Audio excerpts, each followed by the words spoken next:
Hello friends, ओम श्री गणेशाय नमः। जय श्री कृष्ण। आप सभी का स्वागत है आपके अपने यूट्यूब चैनल पर। फ्रेंड्स, आज हम आपको इस वीडियो में बताने जा रहे हैं वैशाख मास के कृष्ण पक्ष की वरुथनी एकादशी व्रत की पौराणिक कथा, महत्व और शीघ्र व मनचाहे विवाह के उपाय के बारे में।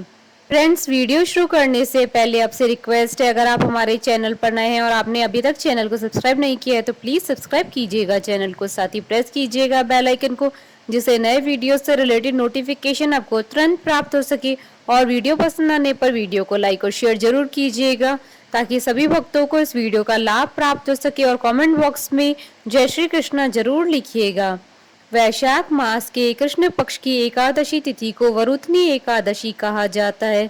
जो लोग वैशाख स्नान कर रहे हैं उनके लिए एकादशी बहुत महत्वपूर्ण है, और जो लोग वैशाख स्नान नहीं कर रहे हैं उन्हें भी इस माह की दोनों एकादशियों का व्रत अवश्य करना चाहिए। वरुथनी एकादशी इस बार 7 मई 2021 शुक्रवार के दिन है। पद्म पुराण में इस एकादशी का महत्व बताते हुए कहा गया है कि संसार में ऐसा कोई कार्य नहीं है, ऐसी कोई इच्छा नहीं है जो वरुथनी एकादशी व्रत करने से पूरी ना हो। अर्थात जो मनुष्य वरुथनी एकादशी का व्रत करता है वह पृथ्वी पर रहते हुए समस्त प्रकार के सुख भोगता है। इस एकादशी को सौभाग्य और दीर्घायु प्रदान करने वाली कही गई है। अविवाहित युवक और युवतियां यदि विवाह की कामना लेकर इस व्रत को करें तो उनका शीघ्र ही विवाह हो जाता है। वरुथनी एकादशी के दिन भगवान विष्णु की पूजा की जाती है। इस दिन विधि पूर्वक भगवान विष्णु की पूजा करने से मनोकामनाएं पूर्ण होती है। मान्यता है कि इस दिन व्रत रखने से घर में सुख समृद्धि आती है और जीवन से सारे दुख दूर हो जाते हैं। वरुथनी एकादशी के दिन भगवान मधुसूदन और विष्णु भगवान के वराह अवतार की प्रतिमा की पूजा की जाती है। वैसे तो प्रत्येक मास में 2 एकादशी आती है और दोनों ही एकादशी खास मानी जाती है, लेकिन वैशाख मास की कृष्ण पक्ष की एकादशी का महत्व शास्त्रों में बहुत अधिक बताया जाता है। इस दिन जो भी भक्त सच्चे मन से उपवास, दान, तर्पण और विधि विधान से पूजा करते हैं उन्हें मोक्ष की प्राप्ति होती है, उनके सभी पापों का अंत होता है। मान्यता है कि जितना पुण्य कन्यादान, हजारों वर्षों की तपस्या और स्वर्ण दान से मिलता है उससे भी अधिक फल वरुथनी एकादशी का उपवास करने से मिलता है।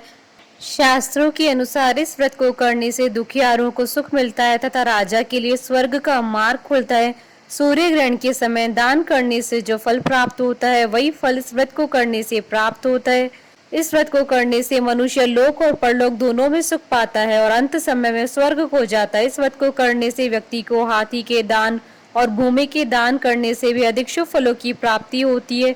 इसके अलावा वरुथनी शब्द संस्कृत भाषा के वरुथन से बना है, जिसका मतलब होता है प्रतिरक्षक, कवच या रक्षा करने वाला। मान्यता है कि इस एकादशी का व्रत करने से विष्णु भगवान हर संकट से भक्तों की रक्षा करते हैं।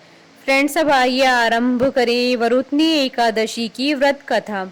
अर्जुन ने कहा, हे प्रभु, वैशाख माह के कृष्ण पक्ष की एकादशी का क्या नाम है, उसका क्या विधान है और उससे किस फल की प्राप्ति होती है, सो कृपा पूर्वक विस्तार से बताइए। अर्जुन की बात सुन श्री कृष्ण ने कहा, हे अर्जुन, वैशाख माह के कृष्ण पक्ष की एकादशी का नाम वरुथनी एकादशी है। यह सौभाग्य प्रदान करने वाली है। इसका उपवास करने से प्राणी के समस्त पाप नष्ट हो जाते हैं। यदि इस उपवास को दुखी सधवा स्त्री करती है तो उसे सौभाग्य की प्राप्ति होती है। वरुथनी एकादशी के प्रभाव से ही राजा मानधाता को स्वर्ग की प्राप्ति हुई थी। इसी प्रकार दुंदु कुमार आदि भी स्वर्ग को गए थे। वरुथनी एकादशी के उपवास का फल 10 सहस्त्र वर्ष तपस्या करने के फल के समान है। कुरुक्षेत्र में सूर्य ग्रहण के समय जो फल एक बार स्वर्ण दान करने से प्राप्त होता है, वही फल वरुथनी एकादशी का उपवास करने से प्राप्त होता है। इस व्रत से प्राणी इस लोक और परलोक दोनों में सुख पाते हैं, वह अंत में स्वर्ग के भागी बनते हैं। हे राजन, इस एकादशी का उपवास करने से मनुष्य को इस लोक में सुख और परलोक में मुक्ति की प्राप्ति होती है। शास्त्रों में कहा गया है कि घोड़े के दान से हाथी का दान श्रेष्ठ है और हाथी के दान से भूमि का दान श्रेष्ठ है। इनमें से भी श्रेष्ठ तिलों का दान है। तिल के दान से श्रेष्ठ है स्वर्ण का दान और स्वर्ण के दान से श्रेष्ठ है अन्न दान। संसार में अन्न दान से श्रेष्ठ कोई दान नहीं है। अन्न दान से पितृ, देवता, मनुष्य आदि सब तृप्त हो जाते हैं। कन्यादान को शास्त्रों में अन्न दान के समान बताया गया है।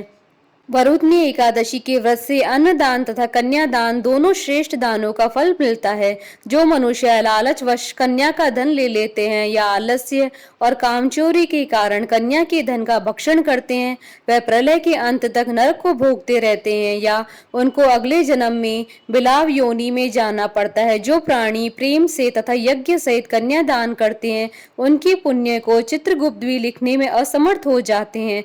जो प्राणी इस वरुथनी एकादशी का उपवास करते हैं, उन्हें कन्यादान का फल प्राप्त होता है। वरुथनी एकादशी का व्रत करने वाले व्यक्ति को दशमी के दिन से ही कांसे के बर्तन में भोजन करना, मांस, मसूर की दाल, चना, कौंधो, शाक, शहद, दूसरे का अन्न और दूसरी बार भोजन करना, इन सभी वस्तुओं का त्याग कर देना चाहिए। व्रती को पूर्ण ब्रह्मचर्य का पालन करना चाहिए। रात को सोना नहीं चाहिए, अपितु सारा समय शास्त्र चिंतन और भजन कीर्तन आदि में लगाना चाहिए। दूसरों की निंदा तथा नीच पापी लोगों की संगत नहीं करनी चाहिए। क्रोध करना, झूठ बोलना भी वर्जित है। तेल या अन्न भक्षण की भी मनाही है। हे राजन, जो मनुष्य इस एकादशी का व्रत विधि पूर्वक करते हैं, उन्हें स्वर्ग लोक की प्राप्ति होती है। अतः मनुष्य को निष्कृष्ट कर्मों से डरना चाहिए। इस व्रत के महात्म्यों को पढ़ने से 1 सहस्त्र गोदान का पुण्य प्राप्त होता है। इसका फल गंगा स्नान करने के भी फल से अधिक है। इसकी महात्म्य की कथा मैं आपसे कहता हूँ। प्राचीन काल में नर्मदा नदी के तट पर मानधाता नामक राजा राज्य करते थे।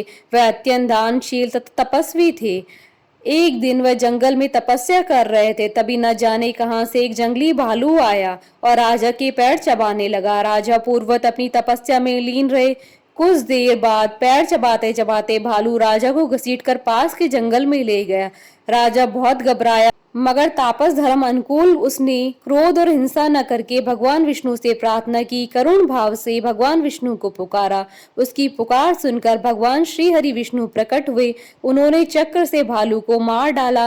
राजा का पैर भालू पहले ही खा चुका था। इससे राजा बहुत ही शोकाकुल हो गए। उसे दुखी देखकर भगवान विष्णु बोले, हे वत्स, शोक मत करो, तुम मथुरा जाओ और वरुथनी एकादशी का व्रत रखकर मेरे वराह अवतार मूर्ति की पूजा करो। उसके प्रभाव से पुनः सुदृढ़ अंगों वाले हो जाओगी।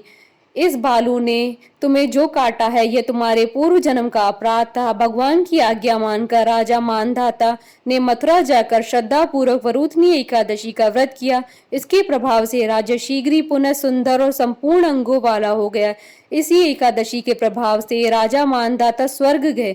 जो भी व्यक्ति भय से पीड़ित है, उसे वरुथनी एकादशी का व्रत रखकर भगवान विष्णु का स्मरण करना चाहिए। इस व्रत को करने से समस्त पापों का नाश होकर मोक्ष मिलता है। कथा सार, सौभाग्य का आधार संयम है। हर प्रकार संयम रखने से मनुष्य के सुख और सौभाग्य में वृद्धि होती है। यदि प्राणी में संयम नहीं है, तो उसके द्वारा किए गए तप और त्याग व भक्ति पूजा आदि सब व्यर्थ हो जाते हैं। फ्रेंड्स, अब आइए जानते हैं वरुथनी एकादशी पर शीघ्र व मनचाहे विवाह के लिए किए जाने वाले उपाय के बारे में। धार्मिक मान्यताओं के अनुसार एकादशी व्रत के दिन दान अवश्य करना चाहिए। इस दिन दान पुण्य करने से कई गुना फल मिलता है। अगर आपके विवाह में अड़चने आ रही है, तो इस दिन केसर, केला या हल्दी का दान करें। ऐसा करने से विवाह संबंधित समस्याएं दूर हो जाएंगी। बोलिए भगवान विष्णु की जय, सनातन धर्म की जय। हमारे साथ इस वीडियो में अंत तक बने रहने के लिए आपका धन्यवाद। ओम श्री गणेशाय नमः। जय श्री कृष्ण।